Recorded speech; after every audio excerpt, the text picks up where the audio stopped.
달리 김용수 이재명이죠. 이재명 시장 구속될 줄 알았습니다.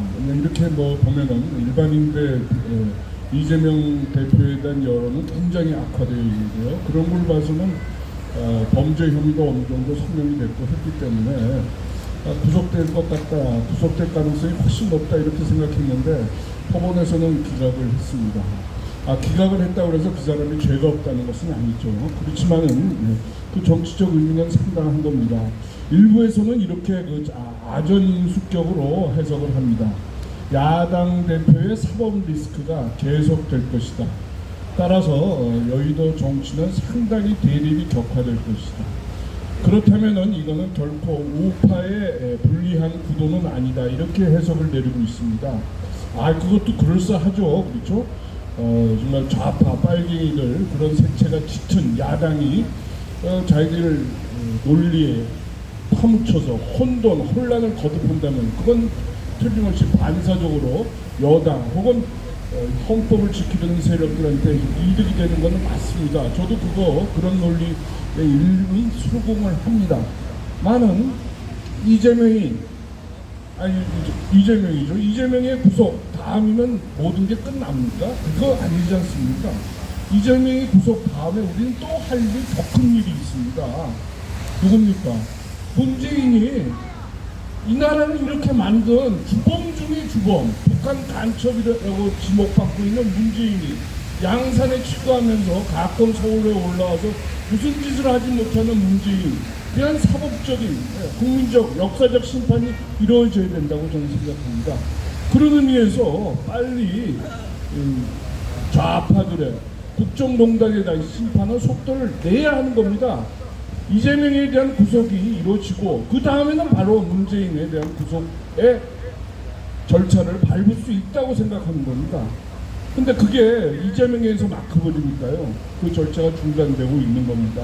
물론 이재명이가 구속된다면 문재인이가 정치권 전면에 혹은 몇 발짝 더 등장하는 그런 계기가 될 수 있습니다. 그렇게 되면은 문재인의 전직 대통령이라고 하는 가짜 대통령이기는 합니다만은 문재인의 힘이 더 커지는 건 사실입니다. 그러나 그 사람의 그 좌빨 간첩의 힘이 커지면 커질수록 우리 애국심의 시민들의 힘들도 더 커질 수 있는 겁니다. 이 나라를 정말 살려야 되겠다는 그 힘이 더 결집할 수 있는 겁니다. 근데 그렇게 하지 않고 있습니다. 그렇게 하기를 원하지 않는 겁니다. 글쎄요. 그런 걸로 봐서는 이 정권은 야권과 어떤 타협을 하지 않았나 뒤로 그런 생각을 합니다. 문재인은 건드리지 말고 이재명이는 구속시키고 이 상태로 그냥 질질질 끌고 나가자 이렇게 얘기를 한 거 아닌가 싶습니다. 그런 의미에서 참으로 불행한 사태다 저는 이렇게 생각합니다. 문재인이 이재명을 구속시키고 난 뒤에 문재인의 사법 처리를 놓고 여야와 애국 세력들과 비애국 세력들 간의 한판 싸움이 벌어져야 되는데 그러지 못하고 있다는 점을 분명히 지적해둡니다.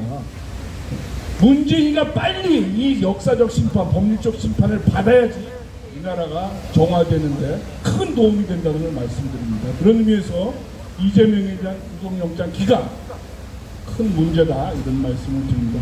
따라서 우리는 더 이재명의 앞으로 사법심판을 빨리 할 수 있도록 더 노력을 해야 되겠다 이런 말씀을 강조하는 바입니다. 이거 꼭 기억하셔야 됩니다. 자, 얼마 전에 박근혜 대통령께서 일간 신문과 인터뷰를 하셨습니다. 인터뷰 내용이 아주 상당히 절제하고 있고 냉정하고 있고 감정을 드러내지 않고 그러면서도 본인의 얘기를 대통령의 얘기를 술술 하고 있어서 그냥 이 대통령께서 무슨 얘기를 하려고 하시는 건가 라고 지나치기 쉬운 그런 내용입니다. 어떤 박근혜 대통령이 어디에 방점을 찍으려고 한다, 어디에 국민들이 알고 싶어, 이거는 국민들께서 꼭 알아주셨으면 좋겠습니다 라고 하는 건가 라는 그 점을 발견하기가 힘듭니다. 그러나 제가 보기에는 그 언론 보도된 내용을 보면서 박근혜 대통령께서는 이런 점에 강조를 하시는 것 아닌가 싶습니다. 그거를 몇 가지 말씀드리겠습니다.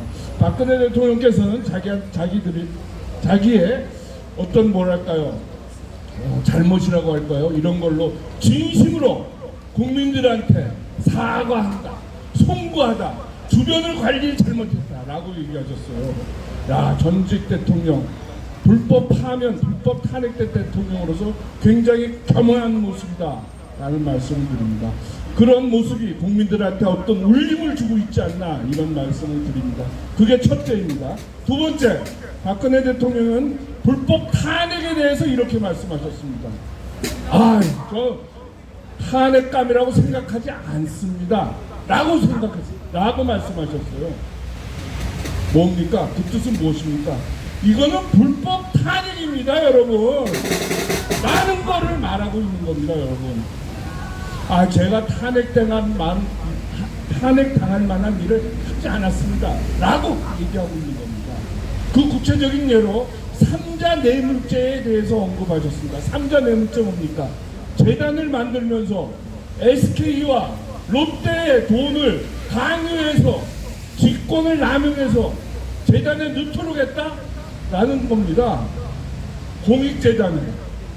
그게 지금 이 특검이 만들어낸, 이 검찰이 만들어낸, 이 검찰이 엮어낸 가짜 혐의인 겁니다. 그거에 대해서 반드시 정면으로 부정하고 계시는 겁니다. 그런 의미에서 박근혜 대통령은 자기는 불법 탄핵당했다는 것을 명백하게, 그러나 작은 목소리를 국민들한테 말씀드렸다, 이런 말씀을 강조하는 바입니다. 불법 탄핵, 사람들은 이렇게 얘기합니다. 우리 불법 탄핵을 넘어야 됩니다. 강을 건너가야 됩니다. 역사의 한 페이지로 돌려놔야 됩니다. 라고 합니다. 그러나 그것이, 그런 불법이 인해서, 그 불법이 지금도 현재 진행형으로 사회의 각 부분을 파괴하고 사회의 각 부분을 망가뜨리고 있는데 어떻게 불법 탄핵을 그대로 넘어갈 수가 있습니까? 그거는 마치 자기의 목을 조아리고 있는데 밧줄을 풀지 않고 그냥 당하고 말겠다고 생각하는 그런 패배주의가 똑같은 겁니다. 그렇기 때문에 우리는 박근혜 대통령께서 불법 탄핵을 인식하셨으니까 이거에 대해서 싸울 것이다, 국민들은 싸워야 한다 라는 것을 말씀하시는 거 아닌가, 이런 느낌을 받습니다. 여러분들 한번 참고해 주시고요. 마지막으로 앞으로 그 중앙일보랑 인터뷰를 했습니다. 중앙일보는 여러분도 잘 아시다시피 재벌신문으로서 불법 탄핵 과정에서 아주 커다란 부정적이면서 파괴적인 반란적 역할을 해왔습니다. 그런 중앙일보와 인터뷰를 하면서 중앙일보는 앞으로의 계획은 어떻게 되세요? 이렇게 물었습니다. 다시 말해서 그냥 조용히 사라졌으면 좋겠어요. 그런 말이다, 저는 이렇게 생각합니다. 그러나 박근혜 대통령에서는 이렇게 얘기하십니다. 저는 공적인 일을 하는 게 제 운명인 것 같습니다. 저는 그거를, 제 운명을, 제가 타고난 그 운명을 앞으로도 계속 할 것입니다. 이런 요지로 말씀을 하십니다. 이런 걸로 봐서 저는 이렇게 생각합니다. 이거는 제 해석입니다. 앞으로 좀 더, 지금의 수준이 20점이라면 앞으로는 40점, 60점, 80점, 800%, 1000%의 강도로 불법 탄핵에 대해서 말씀을 하실 기회가 있을 것이다. 그런 기회가 올 것이다. 그렇게 해서 이 나라의 법치를 바로잡을 것이다 라는 기원을 하고 그렇게 예측을 하는 바입니다.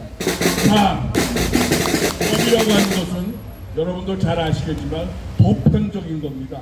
다 평등한 겁니다. 때와 장소와 사람과 시점에 따라서 이랬다 저랬다 하는 게 법이 아닙니다.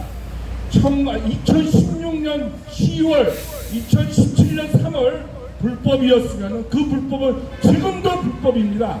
그 불법이 설사 권력을 잡고 있다 하더라도 그 권력은 불법적인, 정법하지 않은, 정통성이 없는 권력입니다. 이거를 아셔야 됩니다. 이거 우리가 대선, 가짜 대선을 한 번 치렀다고 해서 문재인이가 대통령이 될 수 없었듯이 그 다음에 있었던 부정선거로 대선이 치러졌기 때문에 그 다음 선거도 불법 선거가 되는 것입니다. 게다가 거기에 나온 후보들은 그 이전에 불법 불법 탄핵의 주역으로서 이 나라의 반란과 반역을 일으킨 주범들인 것입니다, 여러분. 따라서 우리는 이런 불법성을 반드시 정리를 해야 됩니다. 이거는 저를 위해서도 아니고 박근혜 대통령을 위해서도 아니고 여러분들을 위해서도 아닙니다. 이건 우리나라의 미래를 위해서이고 우리나라의 자라나는 어린이들을 위해서이기도 하고 이 나라의 장관 발전을 위해서 반드시 필요한 것입니다. 이거를 정변이다, 정파 간의 싸움이다, 민주계와 박정희의 싸움이다 라고 본다면 여러분은 큰 실수를 하는 겁니다. 이거는 대한민국과 반대한민국 간의 싸움입니다. 이거는 조선노동당과 대한민국을 지지하는 여러분들과의 싸움인 것입니다. 우리가 여기서 이거를 바로잡지 못한다면 지금은 일주일 안에 2주일 안에 변란은 일어나지 않겠지만 가까운 시일 내에 반드시 변란이 일어납니다. 그 변란이 일어난다는 징조가 바로 여러분 지금 진행되고 있는 불법 개헌을 위한 공청회입니다. 그런 말씀을 드립니다.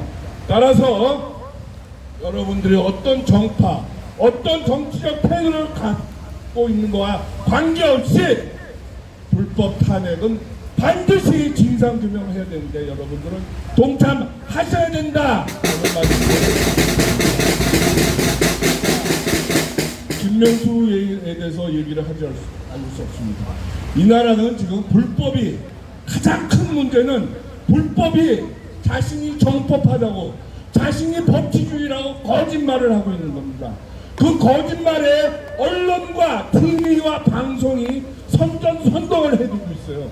강도가 사기꾼이 도둑놈이 살인자가 아니다, 강도가 아니다, 우리 나라를 지키는 이장이다 이러고 있는 겁니다. 남의 물건을 뺏었는데도 검사 짓을 하고 있으며 남의 인권을 타답하고 있는데도 인권을 보호하는 사회의 목탁인 양 행사하고 있는 게 바로 우리나라의 지금 모습입니다.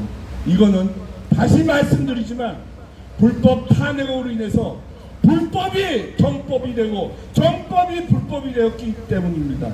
반드시 이거를 기억해야 됩니다. 자, 그런 의미에서 김명수가 얼마 전에 대법원장에서 사퇴됐습니다. 김명수가 이 나라 법질서에, 법치주의에, 법의 정신에 사람들이 갖고 있는 이 나라에 대한 법의식에 얼마나 많은 악행을 저질렀는지는 여러분들이 더 잘 아실 겁니다. 이 사람을 우리가 처단하지 않고서는, 이 사람을 역사적으로 법률적으로 심판하지 않고서는 이 나라의 대법원, 법관, 법치주의 절대로 바로잡을 수가 없습니다. 따라서 우리 앞으로 애국운동을 할 때 반드시 김명수를 구속시켜야 된다라는 그런 구호를 외쳤으면 좋겠습니다. 이것이 우리나라를 살리는 길입니다. 그만큼 이 나라는 커다란 혼란 속에 낭떠러지 직전에 와 있다는 것을 말씀드립니다. 자, 오늘은 추석 다음 날입니다. 날씨가 굳었다 폈다 합니다. 여러분들 항상 건강하시고요. 이것이 우리가 어떻게 해야지 이 나라를 살릴 것인가 라는 점에 우리가 좀 더 깊은 생각을 하는 그런 시간이 되었습니다. 두서없는 말씀 감사합니다.